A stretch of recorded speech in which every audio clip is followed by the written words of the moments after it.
Welcome back once again to IGN Live at E3 2019. During the Ubisoft conference, we got our first proper look at a brand new game based on the sport of kings, roller derby. Here to talk about Roller Champions, I'm joined by my colleague Janet Garcia and Ubisoft's Luc Saint-Onge and creative director.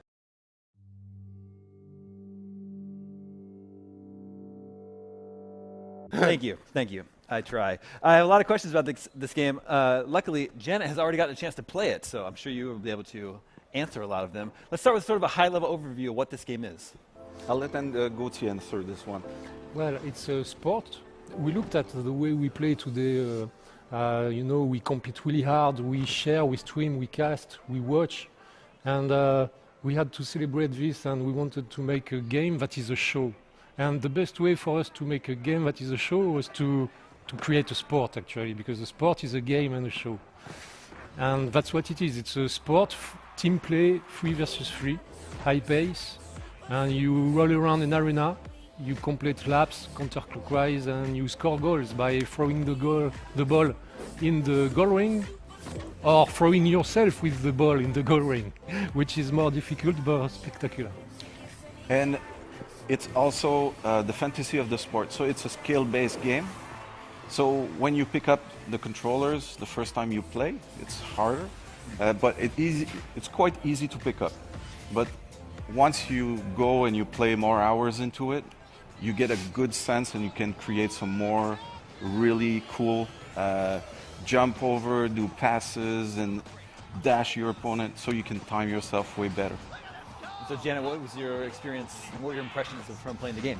Yeah, I actually have a preview live on IGN right now, but just offhand, I really liked how you could go around the ring multiple times to kind of change how many points you get awarded when you scored. So it's actually possible to score off just one goal if you do enough laps with your team.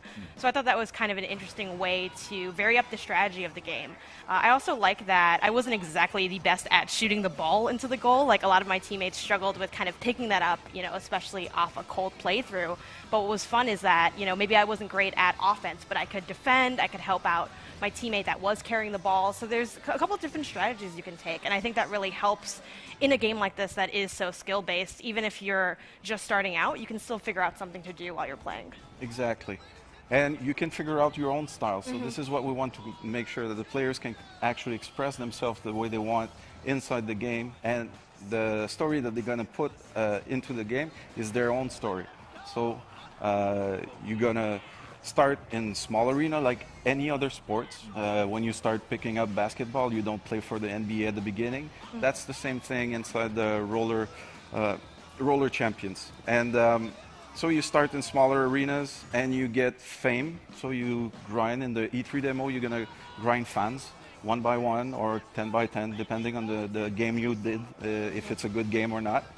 And as you get more fans, you can play in bigger arenas.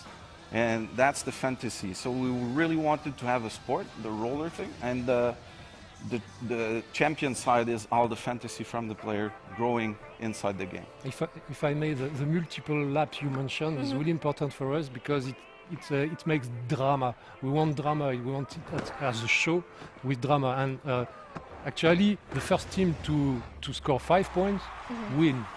But if you complete three laps before to score, you score 5 points and you win.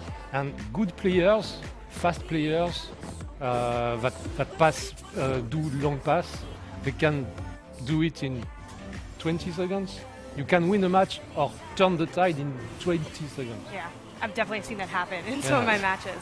I like how, too, what we just saw on screen, it has that visual of the streak going across that outer wall. So even as you're playing, you can kind of keep track just by glancing up, which is really convenient.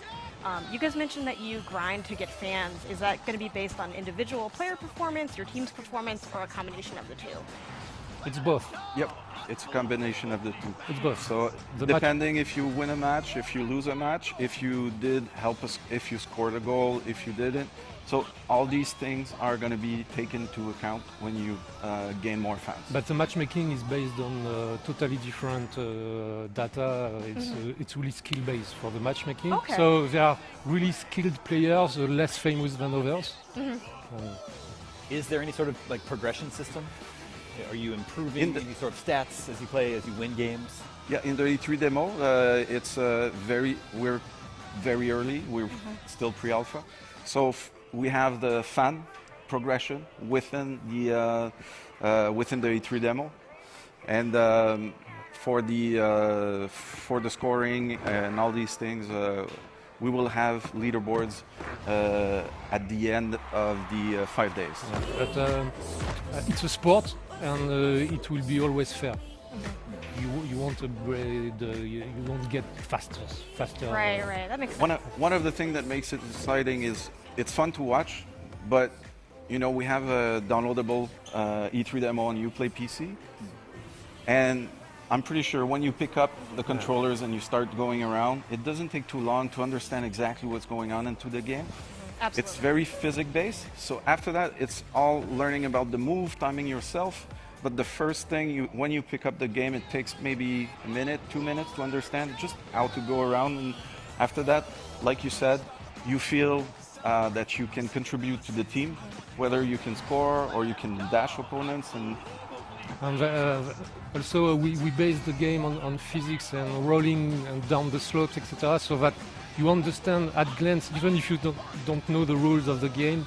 If you see a match, you understand what's going on because it's things that we learn as soon as we baby.